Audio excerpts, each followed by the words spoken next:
Hi കൂട്ടുകാരെ, പുതിയൊരു വീഡിയോയിലേക്ക് എല്ലാവർക്കും സ്വാഗതം. അപ്പം എല്ലാവർക്കും ഉപകാരപ്രദമായ ഒരു വീഡിയോ ആയിരിക്കുമെന്നാണ് ഞാൻ പ്രതീക്ഷിക്കുന്നു.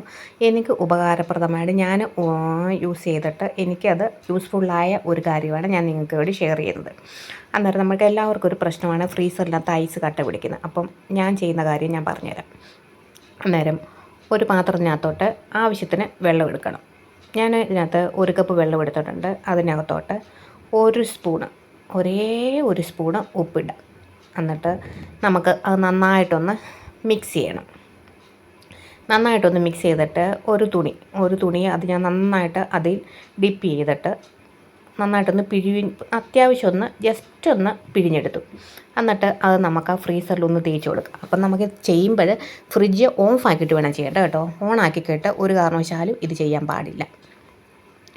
പിന്നെ ഫ്രിഡ്ജിനകത്ത് ഐസ് കട്ട എങ്ങനെ ഇരിക്കുമ്പോൾ നമുക്ക് കത്തിയും സ്പൂണും അങ്ങനെയുള്ള കട്ടിയുള്ള സാധനങ്ങളൊന്നും കുത്തി ഇളക്കാൻ പാടില്ല. അതെല്ലാവർക്കും അറിയാമല്ലോ. അറിയാൻ മേലാത്തവർക്ക് വേണ്ടി പറഞ്ഞു തന്നതാണ്. അന്നേരം നമുക്ക് നന്നായിട്ട് ഉപ്പുവെള്ളം നന്നായിട്ടത് ഒന്ന് തേച്ച് കൊടുക്കാം. നന്നായിട്ട് ഒന്ന് തേച്ച് കൊടുത്ത് ഒരു 10 മിനിറ്റിൻ്റെ ആവശ്യമുള്ളൂ. 10 മിനിറ്റ് ആകുമ്പോഴത്തേക്ക് നമുക്ക് ഡീഫ്രോസ്റ്റ് ചെയ്ത് അങ്ങനെ വെക്കുമ്പോഴത്തേക്ക് കുറേ നേരം എടുക്കും. പക്ഷേ അതിനെക്കാട്ടിലും എളുപ്പമാണ്. ഒരു 10 മിനിറ്റത്തെ ഒരു കാര്യമുള്ളൂ. 10 മിനിറ്റ് ഒന്ന് ഓഫാക്കി വെക്കുക. ഈ ഉപ്പുവെള്ളം നന്നായിട്ട് ഉപ്പൊന്ന് നേരിട്ടൊന്നും ഇടാൻ പാടില്ല. ഇതുപോലൊക്കെ അപ്പോൾ ഒരു 5 മിനിറ്റ് ആയപ്പോഴത്തേക്ക് ഇതിനകത്ത് വളരെ കുറച്ചേ ഉള്ളായിരുന്നു. എന്നാലും ഞാനിത് കാണിച്ചു തരണ്ടായി. ഇപ്പം 3 ദിവസമായിട്ട് ഞാനിത് ഇതുപോലൊക്കെ യൂസ് ചെയ്തില്ല. അതുകൊണ്ടാണ് ഇപ്പം ഇങ്ങനെ കാണാൻ പറ്റിയത്.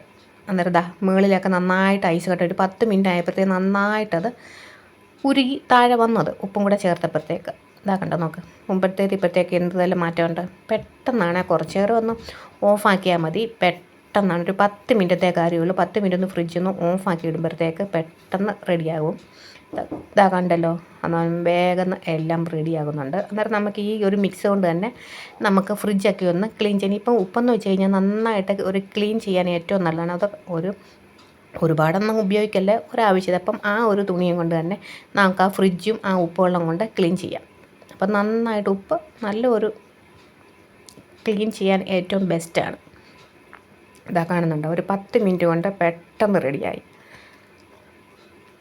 കണ്ടോ, നല്ല ക്ലീൻ ആയിട്ടുണ്ട്. ഞാൻ അതുകൊണ്ട് തന്നെ ഞാൻ ഫ്രിഡ്ജിൻ്റെ ആ ഭാഗങ്ങളൊക്കെ തുടച്ച് ക്ലീൻ ചെയ്തിട്ടുണ്ട്. അപ്പം നമ്മളിപ്പോൾ ഒന്ന് ക്ലീൻ ചെയ്യുന്നത് വെച്ചാൽ അഴുക്കാകുമ്പം ക്ലീൻ ചെയ്യാനിരിക്കല്ലേ, എപ്പോഴും അത് ക്ലീൻ ആയിട്ടിരിക്കേണ്ട ഒരു ഇതാണ്. അടുക്കളയാണെങ്കിലും ഫ്രിഡ്ജും എല്ലാം നല്ല എപ്പോഴും ക്ലീൻ ആയിട്ടിരിക്കണം. കണ്ടോ. അപ്പം അടുത്ത വീഡിയോ ആയിട്ട് കാണാം. Thank you so much.